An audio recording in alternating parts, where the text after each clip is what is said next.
रिश्तों की जो डोर होती है वो भरोसे पर टिकी होती है, और अगर एक बार भरोसा टूट जाए तो वो भरोसा दोबारा कभी नहीं बन पाता। और पति पत्नी के बीच का रिश्ता भी भरोसे पर टिका होता है।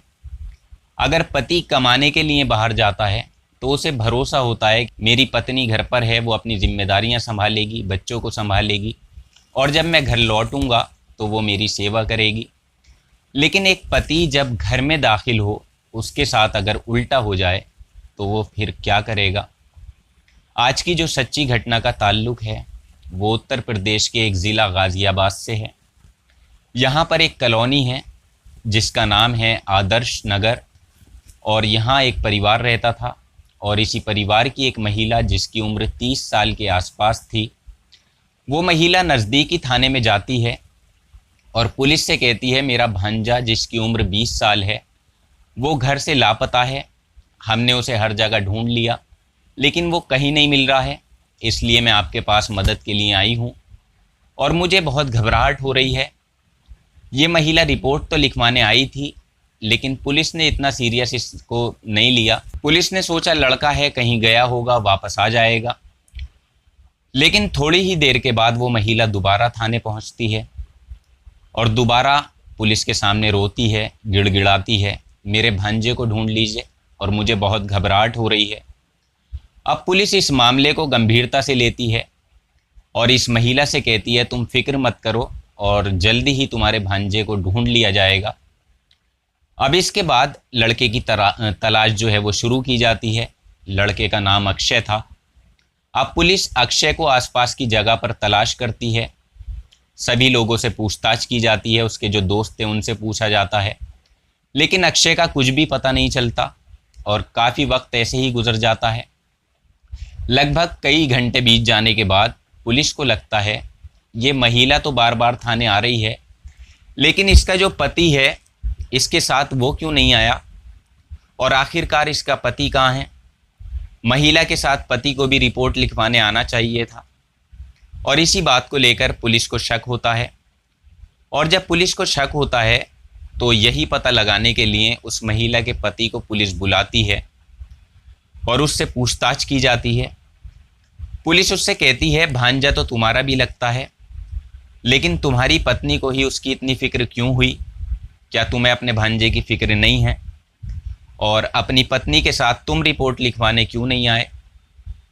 पुलिस जब उससे इस तरह के सवाल करती है तो वो घबरा जाता है और उसके बाद पुलिस को एक ऐसी सच्चाई बताता है जिसे सुनने के बाद पुलिस भी हैरान हो जाती है। दरअसल इस व्यक्ति का नाम मिलाल प्रजापति था, जिसकी उम्र 46 साल थी और पति पत्नी में 16 साल का अंतर था।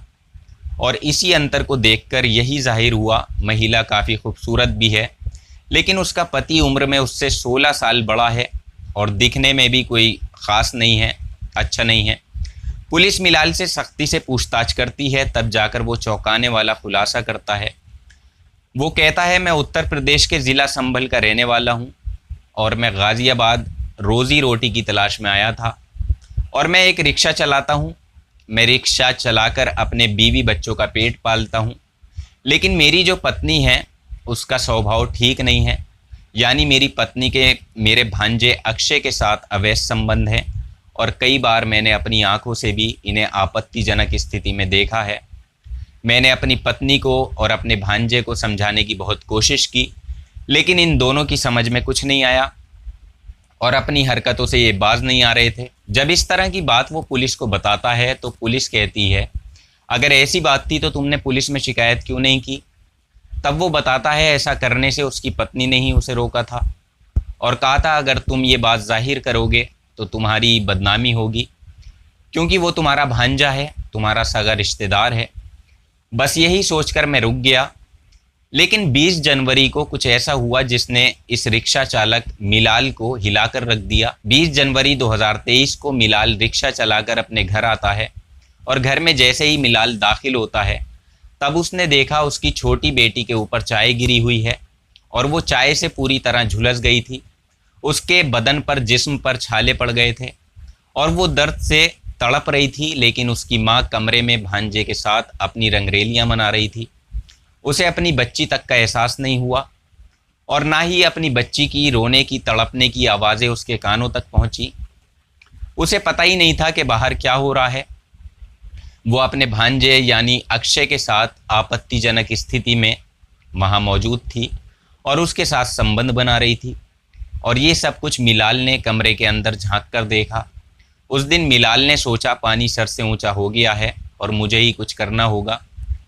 लेकिन सबसे पहले वो अपनी बच्ची को अस्पताल लेकर जाता है और उसका इलाज शुरू कराता है। तब पीछे पीछे उसकी पत्नी भी अस्पताल तक पहुंच जाती है और बच्ची के ठीक होने पर मामा अपने भांजे को फ़ोन करता है और अपने भांजे अक्षय से कहता है, मुझे तुमसे ज़रूरी काम है और तुम्हारी कुछ मदद की ज़रूरत है और तुम अभी मुझसे मिलने के लिए आ जाओ। कुछ वक्त के बाद अक्षय अपने मामा से मिलने पहुंच जाता है। दोनों में बातचीत शुरू होती है। मामा अक्षय से कहता है, तुम्हारे संबंध मेरी पत्नी के साथ हैं, जो कि तुम्हारी मामी होती है। तुम्हें रिश्ते का भी लिहाज नहीं है, तुम्हें शर्म आनी चाहिए और तुम्हें पीछे हटना होगा। और अगर अब तुम मेरी पत्नी को नहीं छोड़े हुए तो मुझसे बुरा कोई नहीं होगा। लेकिन भांजा अक्षय उसकी सुनने के लिए तैयार ही नहीं था और यहीं इन दोनों के बीच बहस बढ़ने लगती है और बहस झगड़े में तब्दील हो जाती है। मामा को गुस्सा आता है और वो पास में पड़ा लोहे का गंडासा उठाकर अक्षय के सर पर मार देता है और अक्षय को गहरी चोट आई थी, जिसकी वजह से अक्षय की तुरंत मौके पर मौत हो जाती है। लेकिन यहाँ पर उसका मामा मिलाल सोचता है, इसकी मौत हो गई, अब इसकी लाश को ठिकाने कैसे लगाऊं। और उसके बाद वो अपने भांजे के शरीर के 20 टुकड़े करता है और अलग अलग पॉलीथीन में उन्हें भरता है।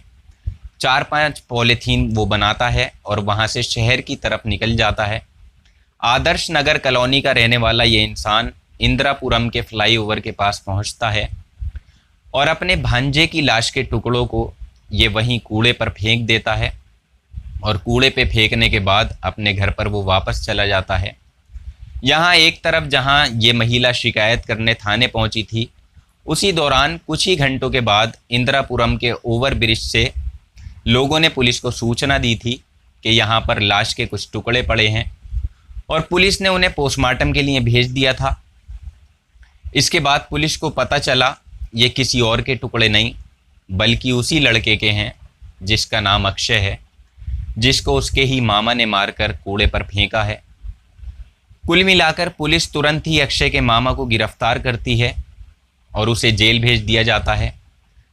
लेकिन इसकी जो पत्नी थी, उसका अक्षय को मारने में कोई हाथ नहीं था, इसलिए उसे पुलिस ने छोड़ दिया। मगर जब पति की तरफ से उस पर कोई मुकदमा दर्ज नहीं कराया गया तो फिलहाल उस पर कोई कानूनी कार्रवाई नहीं की गई। लेकिन जिस तरह उसने रिश्ते को शर्मसार किया, जिस तरह उसने अपने से कई साल छोटे भांजे के साथ ऐसे नाजायज़ संबंध बनाए और इसी वजह से उसने अपने पति को भी गुमराह किया, अगर ये महिला ऐसा ना करती तो अक्षय आज जिंदा होता और उसका पति आज जेल की सलाखों के पीछे ना होता। इस कहानी को लेकर आपकी जो भी राय हो, आप हमें कमेंट बॉक्स में ज़रूर लिखिएगा। जैसा कि शुरू में आपको बताया था कि हर रिश्ते की बुनियाद, हर रिश्ते की नींव एक भरोसे पर टिकी होती है और अगर एक बार भरोसा टूट जाए तो वही भरोसा वापस जुड़ना बहुत मुश्किल होता है। कल आपसे फिर मुलाकात होगी किसी नई सच्ची घटना में। तब तक आप अपना ख्याल रखें, अपनों का ख्याल रखें, सतर्क रहें, सुरक्षित रहें, सावधान रहें। जय हिंद, वंदे मातरम।